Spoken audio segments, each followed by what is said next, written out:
ang dami pa niyang sat-sat, kahaba-haba. Sa totoo lang, ano ba talaga, Gutesa, na maleta ka? Yun lang naman ang Nako. tanong dyan eh. Kasi matagal mo nawala. Tapos ngayon, babalik ka. Biglang nabago. Baligtad ka na. Babaligtad ka na. Nung Yes. nakulong na si Senator Marcoleta. At si Mike, babaligtad ka. Aba, sinong kalaban mo ngayon? Hindi naman si Marcoleta ang kalaban mo ngayon. Kalaban mo ngayon, ombudsman. Ha, mabigat. Nako, ito na nga ho ba ang posibleng maging problema nitong si Master Sergeant Orly Gutesa? Baka dahil alam nitong si Martin Romualdez may pera na itong si Gutesa na malitahan na siya, baka bigla niya hong kasuhan itong si Gutesa. Sabi siguro ni Martin, o pre, may pera ka na ha. Magkita tayo sa korte. Forgery. Siyang like at siyang subscribe. Masaya na ho tayo dyan sa mga gusto sumali sa ating community. Yung join button na dyan lang ho sa baba. Ayun na nga, viral na naman ho itong si Pinky ha, sa kanyang naging interview. Ngayong umaga lang ho ata siguro ito kung di ho tayo nagkakamali. No? Itong si Pinky pagka-weekend talagang yan ang trip niya magpa-interview pagka-weekend ito. Siya na Pampilo Lacson on Saturday kahapon to. Said, it is up to former House Speaker Martin Romualdez. Hindi, mag-suggest ka sa kanya. Mag-suggest ka sa kanya, pambihira naman. Whether he will file forgery charges against retired Marine Orly Gutesa after the latter recanted his testimony accusing the lawmaker of receiving cash kickbacks from flood control project. Nakakano na yan. Former Speaker Martin Romualdez. Di ba kayo nag-uusap, Ping? Mag-usap kayo. Payuhan mo siya. Diyan naman ako bilib kay Ping. Magaling mo siyang balat kayo pala. Eto, rekta ho tayo dito sa interview nitong si Attorney Bing Guanzon. Hindi, dito ho muna tayo kay Sir Eli Saludar. Hindi, mamaya na si Sir Eli Saludar. Dito tayo kay Attorney Gonzon. Saman? Oo nga, nag-recant Attorney. Kwan sa kuno daw is a resurrected man. Talaga naman itong si Gutesa. Nakita ko lang yung statement niya eh. Kaya ang dami tumatawag.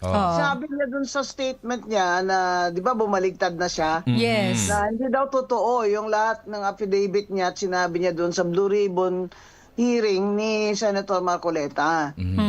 Sabi niya, pinilit lang daw siya ni Senator Marcoleta at ni former Kong Mike Defensor. Okay. At sinabi pa niya na may tumawag sa kanya na galing sa opisina ni Senator Marcoleta at inalok na kung gusto niya akong tawagan si Attorney Guanzon para sa kanyang salaysay o affidavit ay bibigyan siya ng numero. Kaya pati ako, Nadamay dito. oo, parang ibig niya sabihin kasama ako doon sa conspiracy ni na Senator Marcoleta at Mike Defensor na gamitin lang siya laban kay Martin Romualdez. Pero sinabi din niya na hindi naman daw siya nag-contact sa akin. Talagang hindi. Yung sinungaling na yan. Walang pakialam ko sa kay Gutesa na yan. Ang layo-layo naman paano kung magiging kliyente yan. Oo. Baka inisip niya. Tinadamay ako. Kasi alam nila na siyempre friend ako and supporter of Senator Marcoleta. Kaya dinadamay na naman nila ako. Pero may magagalit dyan sa ginawa ni Gutesa, si Ombudsman. Attorney, itong si Gutesa, after niyang tumistigo doon sa Senate Blue Ribbon Committee, biglang nawala, hindi na siya naging visible, Attorney. Ang tago siya, pinatago siya. Sigurado naman, hindi naman ako obvious naman yan. Bakit babaligtad si Gutesa? Nakatestify na siya. Hindi perjury yun. Diba? Kasi nag-testify na siya under oath eh. Kung pinabit lang niya, walang perjury dahil di naman siya nakatestify. Nag-testify siya doon. Kung pinilit lang siya, dapat di ba makikita mo naman kung ang behavior ng taong pinipilit. Kaya sigurado na maleta siya. Na Maleta na yan. maleta si For sure, Gutesa. maleta yan. Okay. Pero sa tingin Okay, mo Glenn. rito, attorney, kasi nung una mayroong yung mismong 18 mare, may 4 na bumaliktad, di ba? Tapos sumunod to si Gutesa. Sa Maleta tingin mo, yan, sino attorney. yung mga nasa likod dito para itong mga taong ito ay bumaliktad sa kanilang mga unang testimonya? Sabi ko mga under oath si Gutesa. So, sabihin, lahat ng mga niya pinagsasabi niya doon ay pawang katotohanan. Pero ngayon, nadiin yung dalawa. Tingin mo, anong klaseng tactic to? Sino ba ang beneficiary niyan? Ayun. Yung pagbaligtad ng 4 na yun at ni Gutesa, hindi ba si Martin Si Romualdez? Martin. Ayun. So, kung Si sino Martin yung Luther. beneficiary niyan, syempre siya yung pagdududahan natin. Siya yung may ano nito. Nako. Na Si Martin Luther pala ang dapat pagdudahan dito. Yari. gumalaw nito. Ngayon, Yari ka itong dito, problema Martin na yun, Luther. yung 4 na yun, at ni Gutesa, dahil nag-announce Ayan. na ombudsman, na Kapal na pwede mukha silang mo. kasuhan yung 4 na yun, na kasama sa plunder ni Martin Romualdez. Kasi sa plunder naman, pag nag-deliver sila o nag-receive sila, kasabwat sila. Edi inamin nila na kasabwat sila. So, una nilang affidavit. Ngayon, kaya nga sabi ko, dapat isama din ng ombudsman si Gutesa doon sa kaso ni Romualdez. Kasi, para malaman talaga ng mga tao sa husgado kung totoo ba itong mga pinagsasabi niya. Kasi yung ibang kasama niya, sinabi din na kasama sila sa pag-deliver ng mga mali-malitang milyon-milyong piso na kickbackan. Pero paano na yung iba? Kasi kahit mag-withdraw si Gutesa at yung 4, meron pang, ilan pa ba yun? 5 minus 18? O di may 13 pa. May 13 pa na nagko-corroborate yung mga testimony nila na nag-deliver sila. Although hindi sila sabay-sabay nag-deliver, pero nagkakaalaman sila na nag-deliver sila na mali-malitang pera kay Martin Romualdez sa bahay niya sa Forbes. At utos ni Saldico, yung kanilang boss. So yan ang ngayon yan ang problema ni Gutesa na hindi niya nakita. Dahil ngayon, ombudsman na ang kalaban niya. Hindi si Senator Marcoleta. Dinadamay lang kami dito kasi alam nila na supporter ako and friend of Senator Marcoleta. Pero kung layo naman ang kwento nitong Gutesa na ito, Okay. bakit hindi man gagawin yung salaysay niya? Sino ba yan? Parang sino ba yan si Gutesa para bigyan ko siya ng panahon ko ba?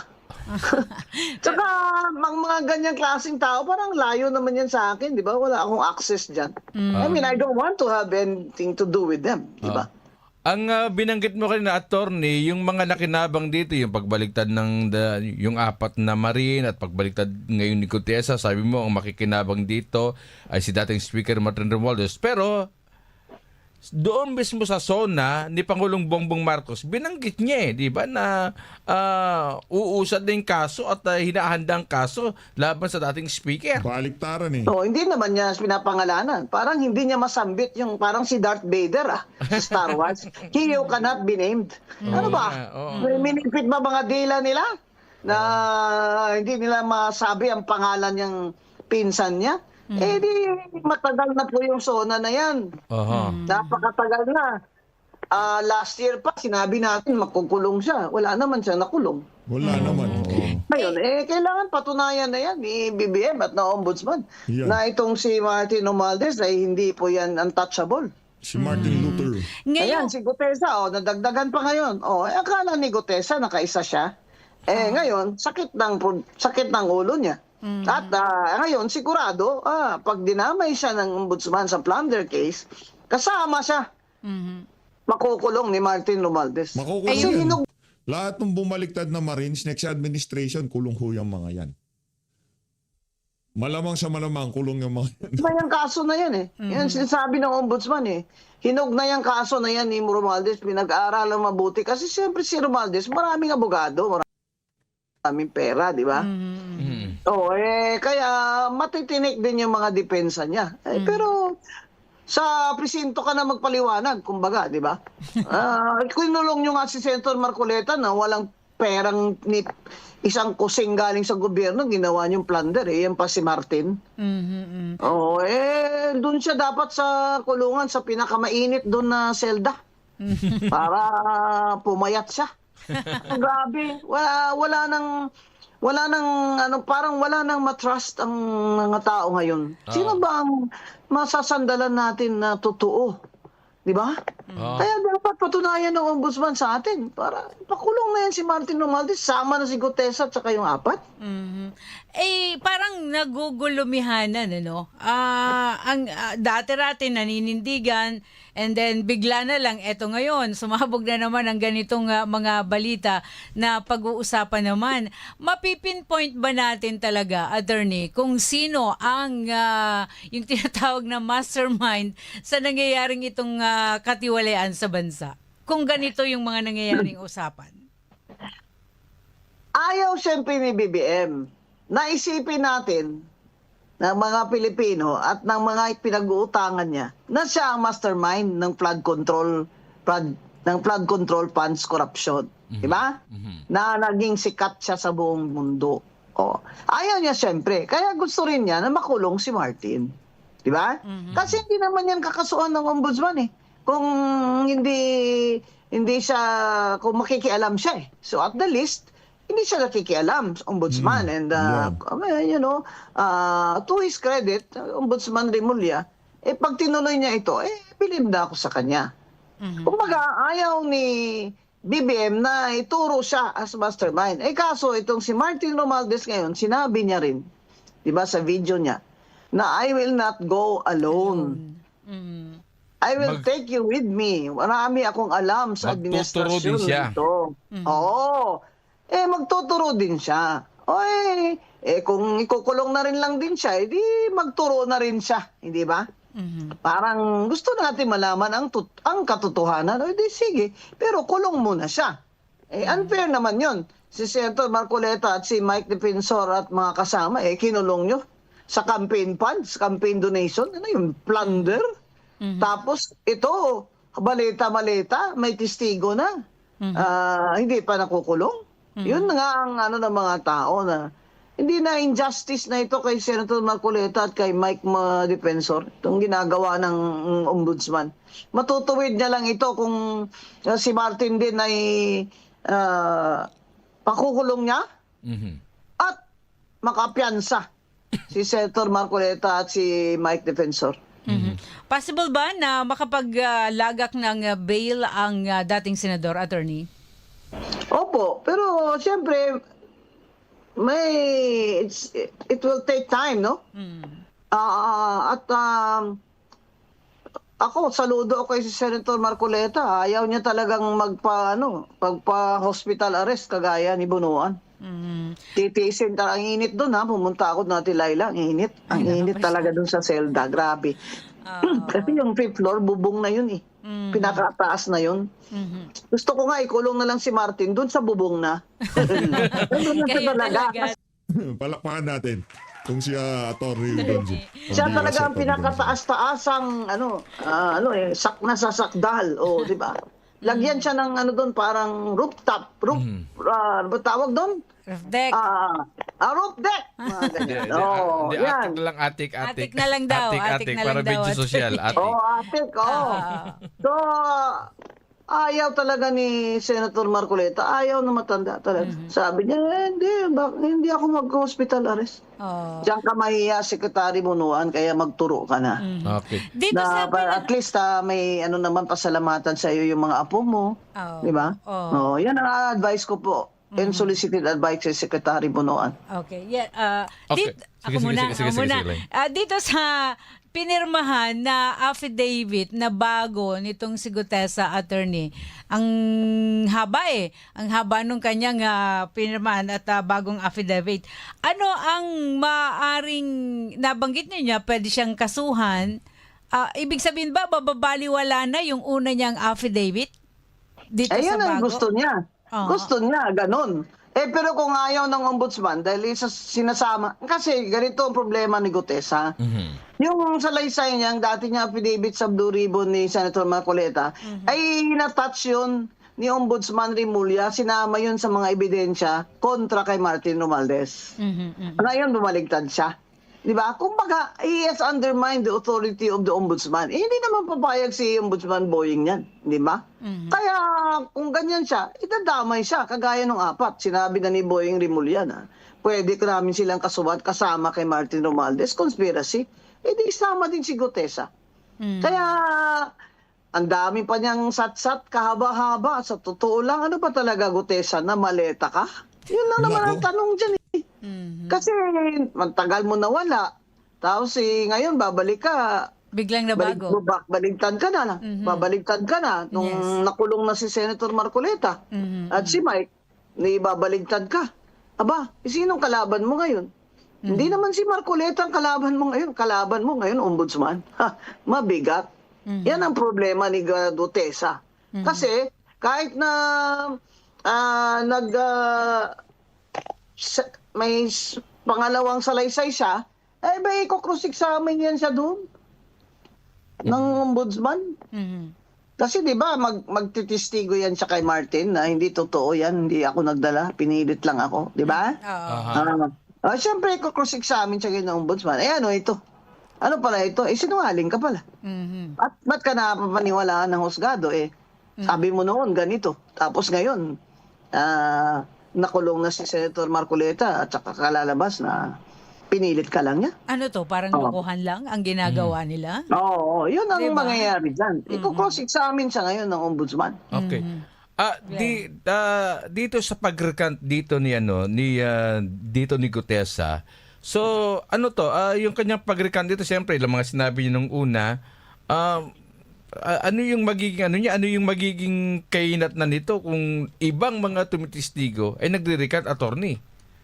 Oo nga. Kaso, pag nasama na ang affidavit nila dun sa ombudsman, hindi na papayag ang ombudsman dyan.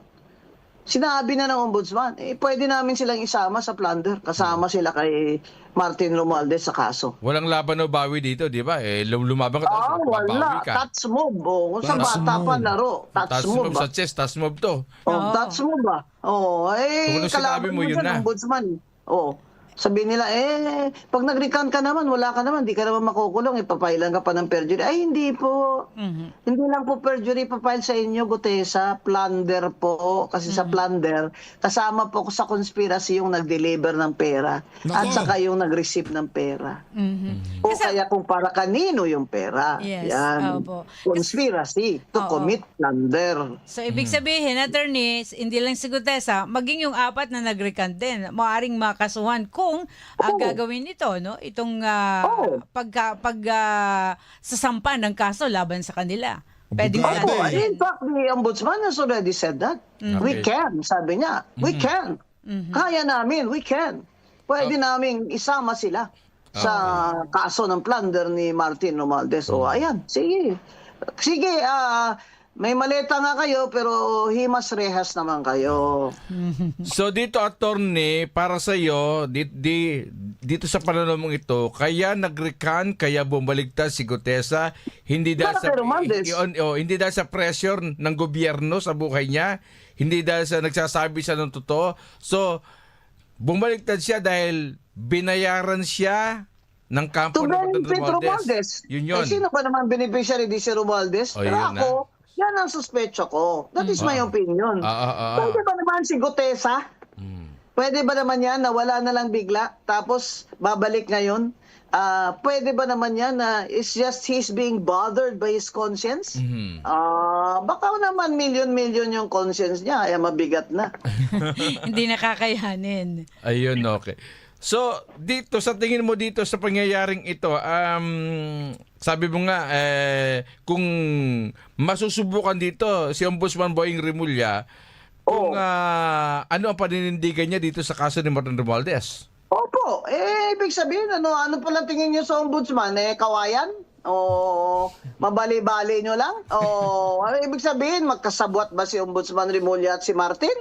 Na maglaglagan na lang ng mga witness, hayaan lang ng ombudsman?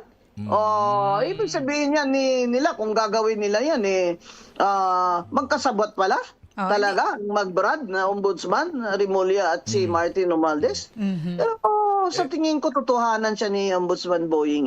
Paano Kasi naman? yung tao talaga nagdidemand na na Apo. kailangan makulong na ito si Martin Romualdez kahit na yung mga nagpapautang sa Pilipinas.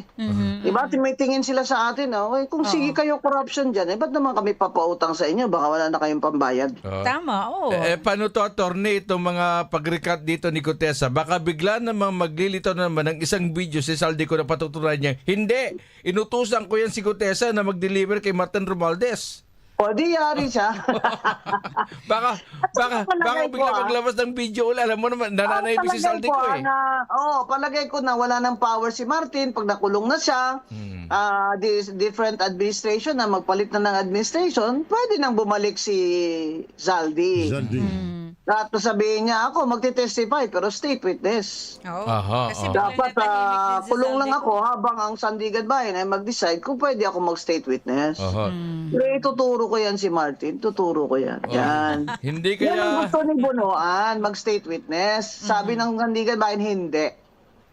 Hindi ka pwede mag-state witness dahil hindi ka naman pwedeng mag-claim na hindi ikaw ang most guilty. Yan. Kasi ang state witness dapat hindi siya ang most guilty. Di ba? Pero sinasabi ng Sandigan, hindi pwede. Sa taas ng ranggo mo. Ang ranggo mo isang halintang na lang eh. Presidente na eh. Tama. Alter ego ka ng presidente as cabinet secretary. Ayan, hindi siya pinayagan. So ngayon, si Bunuan nandun sa ospital. May sakit siguro din siya, pero kahit na, di ba? Unfair din naman si Senator Marcoleta nga may sakit din naman yan. Bakit? Nagbisita ako doon, pumayat May sakit din naman ang daming sakit Pero tinitiis niya. Kasi naninindigan siya. Grabe talaga. Grabe talaga, unfair talaga ito, Ombudsman. This is an injustice. Papiansahin nyo na yan si Senator Marcoleta at si Mike. Campaign donation yun nagbayad pa ng donor's tax. Saan ang plunder dyan kung nagbayad ng donor's tax? Yun lang, oo. Ito na binayaran ng tax ang gobyerno, ibig sabihin hindi nila tinago. Sabihin nila, hindi naman dineclare dun sa COMELEC. Sinabi nga ng COMELEC, dismiss na yun. Pambira naman. Attorney, Yung jurisdiction ng COMELEC ngayon, malabo na. Malabo na pala ang jurisdiction ngayon ng COMELEC sa campaign funds. Oo nga, parang wala. Walang visa na yung power niya ng criminal prosecution ng campaign funds. Napunta na naman sa ombudsman. Basta lagyan lang nila plunder. Lahat na lang ipa-plunder nyo. Ito pa, yung donation na 30 million, 10 million, 20 million ni Mike Defensor at dalawang kaibigan niya. Pinag-total nila para umabot ng more than 50 million para lang ma-plunder, di ba? yes. Injustice talaga yan, Ombudsman.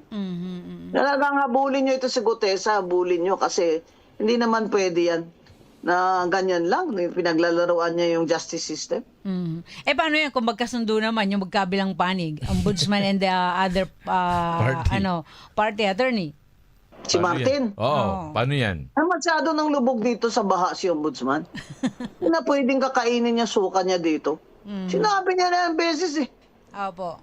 Sabi ko nga, walang kandidatong presidente si Bongbong Marcos na pwede siguro yan si Remulla Boying. Kasi compared sa brother niya, mas popular na siya ngayon lalo na pag pinakulong niya si Martin, di ba? Ayun, kapag yan, hindi lang si Martin. Yung mga sinasabing mga alipores noon, ni dating Speaker Martin Romualdez, na nakinabang din sa mga flood control, yung mga dating congressman na Correct, binabanggit. yung mga kontratista na yan, kagaya ni Gardiola. Yan. Sino pa? Maganda yung senaryo na magiging tagapagligtas na sambayan ng Pilipino itong si Boying Remulla. Kaso ang hirap nito, baka sabihin ng mga ipapakulong niya Ombudsman. Kakwento ako sa iyo ganito kasi yan. Wala na, tapos na usapan. Mga lahat ng mga, dapat iimbestiga yung mga taga-Bulacan ng mga congressman dyan eh. Abot naman hanggang tenga yung mga baha doon. Mga tilapia pumapasok na sa loob ng bahay ng mga tao. Kung yan ay gagawin ni Ombudsman Boying Rimulya, may laban. mabangong, matapang to. Wala itong May laban sinisino. siya, no? May laban siya. Walang sinisino to. Pero hanggat wala siyang pinapakulong, hanggat sinasabi na magsasampa pa ng kaso, Wala pa rin. tama yung isipan nila, attorney. Wala pa rin. Baka ito doon lang sa TV magkalaban pero sa likod magkakampi. Sa likod, mag-brads pa rin. Oo, mag-branch pa rin. Paano yan? Baga pakitang tao lang. Akong bahala dyan. Kakasuhan ko yan. Nasona na eh. Nakadalawang sona na eh. Di ba? Oo nga. Teka lang. Sona, nakadalawa na eh. Nakadalawa na nga. Hay nako.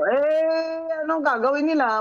Sino ang ituturong mastermind? Di si Bongbong. Yun lang. Kung hindi pala si Martin ang mastermind, sino pala, boss? Di si Bongbong. Yun nga. Oo. Gusto ba ni Bongbong yun? Siyempre hindi, di ba? Di ba? Well, dito sa wala na attorney. talaga. Kung sa chess pa, checkmate na. Checkmate si na. Martin Romualdez. Wala na pupuntahan. Checkmate. Wala na. Mate Tumba na. Mag-prepare na siya ng balutan niya, yung mga maleta niya ba? Maleta niya ng potato chips. Malaki, no? Maleta niya ng maraming maleta ito. Yung kasya tayo dyan sa maleta nila. But anyway, grabe. mabalikan ko lang itong mga nag-recant attorney at yung apat na sinasabing dating Marine at saka itong si Gutesa. Paano ba tinitignan ng hukuman yung pagtestigo ng isang nag-recant? Credibility ng witness ang titingnan ng huwes. Sabihin niya, sisinungaling ba ito? O para kanino? Yung ganon. Kailangan mapatunayan muna kung tama ba nagsisinungaling o may mga iba pang mga pangyayari kaya nagkaroon ng kasinungalingan. Ganun po ba yun, attorney? Oo, pero sinasabi ko nga, na pag sinama na siya sa kaso, doon ka na magpaliwanag. Doon magpaliwanag ka sa general population doon sa BGMP. Alam mo, dumaan ako doon. Sa general population. May mga fans ako doon May fans ako doon, mga mama. Mga kuya doon. Sabi, attorney! Yun pala, meron silang TV. Nanonood silang TV. Laki nga TV nila. Ang pagdubaan nila, attorney! Oy, kuya, fight lang Sabi ko. Doon siya. Mga 10 sila sa selda. Doon si Gutesa. Yun. Hindi siya pwede doon sa kasama kay Martin. Kasi si Martin, dapat lang siya yung mag-isa lang siya sa selda niya. Walang kausap, walang cellphone. Walang cellphone, walang ice, walang refrigerator, walang aircon. Pamaypay lang. Papayat nga. Papayat siya.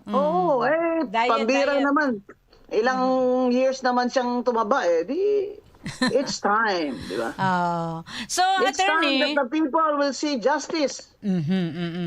ano ang maaasahan natin ngayon? Ano ang nakikita po ninyong maaaring mangyari pa dito sa pagbaliktad o pag-recant nitong si Gutesa at nitong apat na dating mga Marino kung tawagin?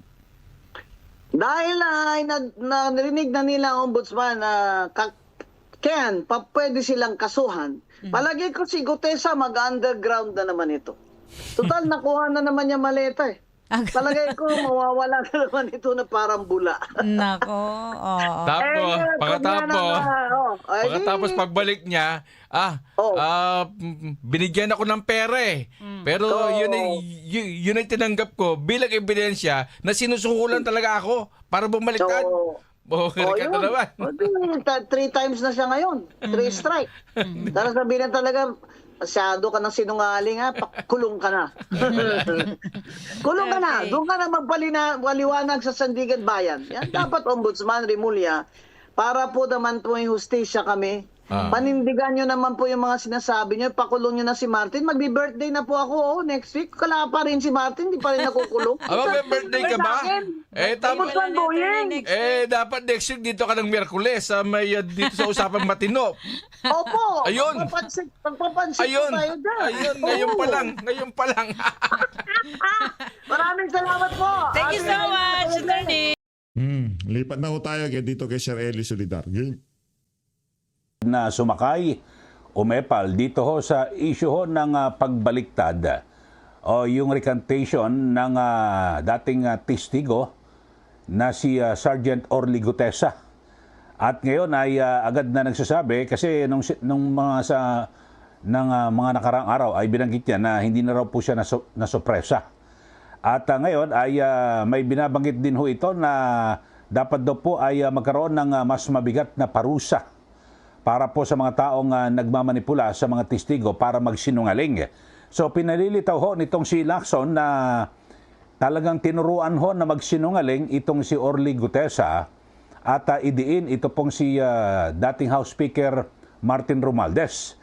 Kung tutuusin ho mga kababayan, kung inyo pong matatandaan, nang humarap si Sergeant Orly Gutesa sa Senate Blue Ribbon Committee na pinamumunuan noon ni Senator Dante Marcoleta, ito hong si Lacson ang isa po sa parang pumipigil ho. At di ba, yung bumablangka at kanyang binutasan po ho Di ba yung affidavit, yung nagnotaryo sa affidavit ni Gutesa. So ibig sabihin parang lumilitaw noon na takot ho sila at binablangka ho nila itong naging testimonya ni Gutesa. Pero ngayon ay biglang nagbago at ang talagang agad niya hong pinaniwalaan, isang click lang ho, pinaniwalaan niya na ito hong si Gutesa ay talagang pinilit na magsinungaling. Bilang isang pulis at naging investigador, alam naman natin sa mga ganyang kaso, hindi man lahat, pero marami po sa mga kaso na may mga testigo laban po sa mga ma-impluensyang tao na kapag biglang bumaliktad, kadalasan talagang yan po ay bunga ng pressure at mga posibilidad ng pananakot. Pero dito mga kababayan, agad na umepal. Alam nyo ho, Nobyembre 12 pa lang 2025 noong nakarang taon, ay ito hong mismong si Senator Amy Marcos, nagsasabi na ho siya na nako, yung pagharap niya ni Gutesa dito sa Senado, pagkatapos yan, sigurado yan ay gigipitin, pe-pressurein at para Salita na bumaliktad doon yung kanyang mga sinabi dahil sa napakabigat at mga bigatin ho yung kanyang mga yung inakusahan, di ba? Si dating Speaker Martin Romualdez at dating Congressman Zaldico. At ang sinasabi, di ba, nag-deliver siya ng mali-malitang pera. Yun ho, pero itong si Senator Lacson, talagang alam nyo na ho, no? Na parang agad niyang gusto niyong idiin agad Ito pong si Senator Dante Marcoleta. Di po ba? Ito, balikan lang ho natin mga kababayan. Ito hong naging pahayag ni Senator Amy Marcos. Importante ho ito Importante yan. Kasi importante. birin mo, sinabi niya noong pa, November 12, tignan ko yung pecha ho mga kababayan Ito, November 12, 2025, meron ho diyang ambush interview sa Senado. At nakusan ay ito may interview at yung GMA si Nimpa Rabilo ng DCWB, siya po nakakuha ng video at may mga iba pa, marami ho mga taga-media ho ron, mga Senate reporters ang nagsabi na nako magre-recant yung mga testigo. Sabi ho ni isa-isa yan, biglang babaliktad ang mga yan, sabi po ni Senator Amy. Ito, pakinggan ho natin. At ito ho, November 12, 2025. August 2026 na ho ngayon. Ngayon lang ho sumambulat itong pagbaliktad ni Sergeant Orly Gutesa. So, ibig sabihin, totoo yung mga naunang binanggit ni Senator Amy Marcos na pinipressure, tinatakot di umano ang pamilya at yun ho para bumaliktad. Ito, pakinggan ho natin. Tapos babalikan ho natin si Senator Lacson na kung saan ay sumasakay at nakahanap po ng butas, gustong dikdikin. Ito pong si Senator Dante Marcoleta. Ito muna, panoorin nyo itong pahayag ni Senator Amy Marcos. Ang mangyayari ngayon, magre-recant ang mga testigo. Panoorin ninyo, sigurado ako dyan. Isa-isa yan na biglang babaliktad dahil pre-measure, tinakot ang pamilya at halos tinutukan ang asawa at anak. Alam na ninyo kung sino yung pinakamatindi ang testimonya. Kasi pinakamabigat ang kanyang testimonya. Dahil doon, may personal knowledge at matapang na ibinunyag ang lahat. Talaga naman, Malinaw ho tinutukan, talagang tinakot ang pamilya nitong si Gutesa. Tao lang ho tayo ha, hindi ho ika nga biro yung ginawa na yan sa pamilya nitong si Gutesa. Kaya yung pagbaliktad niya, bumaliktad na siya, may maleta pa siya, talagang ika nga, maleta ibig sabihin magtatago na siya ulit. Ganon. ang tinakot ng todo-todo ang mga pobreng testigo. Hindi tama itong gawain nila. O yan po, maliwanag po. May pecha pa ho November 12, 2025, ngayon August 2026 na ho. Ang sabi ho ni Senator Amy Marcos doon, nako, isa-isa yan na biglang babaligtad. Dahil pinipressure, tinatakot ang pamilya at halos tinututukan ng asawa at anak. Kasi pinakamabigat, yung kanyang testimonya, itong tinutukoy niya, itong si Sergeant Orly Gutesa. Di po ba? So, pero sa kabilang banda ho mga kababayan, ay ito ho, panoorin nyo, ito sa yung TV screen itong si Senator Lacson nakalagay, sabi niya, Lacson eyes stiffer penalties versus those who manipulate witness for perjury. Yun nababasa nyo sa inyong TV screen. Ibig sabihin po nito, mga kababayan, dapat daw ho na mabigyan ho ng mas mabigat na parusa yung mga tao na kung saan ay minanipula. Kumbaga sa ay tinuruan ang isang testigo na magsinungaling. Dito ho, sinasakyan niya ho itong issue kay Orly Gutesa, mga kababayan. Samantalang ang dami ho ng mga nangyayari, kahit dyan ho sa Senado, di ba? Yung kalamawanay ng mga nakaraan, di ba? Ador Mawanay. Ang dami-dami ho ng mga testigo na biglang nagbabago ho, di ba? Kasi meron naman ho talaga na talagang sa umpisa pa lang, sinungaling na, di ba? Nagsinungaling na. Pero dito ho kay Orly Gutesa, hindi lang ho siya. Siguro, pwede ho nating sabihin na pinilit ho siya na magsinungaling. Halimbawa, sinusian ho siya na magsinungaling. Kung totoo ho ito Pero may nag-corroborate, meron hong mga nagpatotoo. Kaya nga ito ho, yung tinatawag na 18 ex-Marines, di ba? 18 sila lumabas at pinatotohanan nila ho yan. Tapos ngayon may bumaliktad din na 4. Pero nauna ho dyan ay kinumpirma rin ho yan. Mismo ni dating Congressman Zaldico. Oo, mga tao ko yan. At totoo yung kanilang mga sinasabi. Yun ho. Tapos ngayon, itong si Senator Lacson ay biglang talagang gusto niya na ho na paniwalaan itong si Orly Gutesa na pinagsinungaling. Kung nagsisinungaling pala si Gutesa, bakit mo hinanapan ng butas noon? Na kung saan ay question yung nagnotaryo, di ba, sa affidavit ni Orly Gutesa na kung tutuusin naman, hindi na kailangan ng mga notaryo at affidavit basta't humarap ka sa Senado sa mga Senate inquiry o hearing, tapos manunumpa ka, okay na po yun. Pero kanyang hinanapan ng butas, di ba? Kung inyo po matatandaan sa ating mga viewers, Ngayon, sabi ho niya, ay ito ho, dapat ho ay magtakda pa ng mas mabigat na parusa. Sabi ho niya ay although ito hong recantation ay hindi na raw po sorpresa, pero sabi niya ay dapat daw na amyendahan itong anti-perjury law o RA Republic Act number 11594 na kung saan ay napasa noong October 2021, na kung saan ay nagpapataw ho ng mabigat na parusa sa mga taong nakapag-commit at siyempre ng pagsisinungaling at mapwersahan daw ho ang tao na gumawa na mga false testimony o maling testimonya under oath. Ayun ho. So, yun ho, mga kababayan. Pero ako, nagtataka lang naman ho ako. Dapat ho, bilang isang dating hepe ng Philippine National Police, at sinasabi raw ho, ito magaling daw ho ito na investigador, di ba? Sabi ni Senator Tito Soto. Kung magaling ho siyang investigador, sana ay inimbestigahan ho muna kung totoo yung mga naunang paratang at mga aligasyon.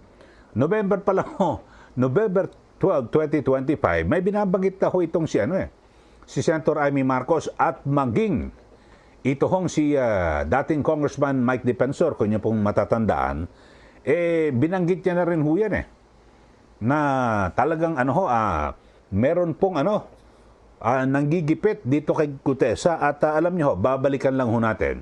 Kasi ito, inanunsyo ito at ni dating Congressman Mike Defensor. Yung usapan po ni Orly Gutesa at ng kanyang asawa. So yung kanilang usapan na sabi ho ni Gutesa ay meron daw pilit na pinapipirmahan sa kanya na affidavit na hindi niya naman sinabi, na hindi niya naman alam. Kumbaga sa pinipilit siyang pumirma sa affidavit na pawang kasinungalingan. So ito, panoorin nyo ho ito mga kawain. Maganda balikan ho natin para mas maganda mapag-usapan din. Importante ho ito kasi ngayon ang dampot ka agad ng mga hindi ko alam kung kumakampi ho ito sa mga sa mga sangkuto sa flood control di ba? Imbes na ugatin bakit ba itong si Gutesa biglang bumaliktad? Dapat inimbestigahan mo muna. Hindi, ang ginawa agad kumampi ka agad. Hindi, ginipit nga yan. Pinilit yan na magsinungaling. Di ba? Nila Marcoleta at Defensor. Dapat inimbestigahan muna, pero wala ho Nag-ano kagad, di ba? Meron kagad na desisyon. Pero ito, pakinggan nyo ho Ito, para magbaliktanaw ho tayo. Yan, baliktanaw tayo. Baka marami ho sa ating mga viewers na napanood nyo na ho ito kasi may isang press con ho ito at ipinakita ni dating Congressman Mike Defensor, ipinarinig yung usapan ho sa telepono ng ni Sergeant Orly Gutesa at ng kanyang may bahay. Ito, panoorin nyo ho mga kababayan at pakinggan.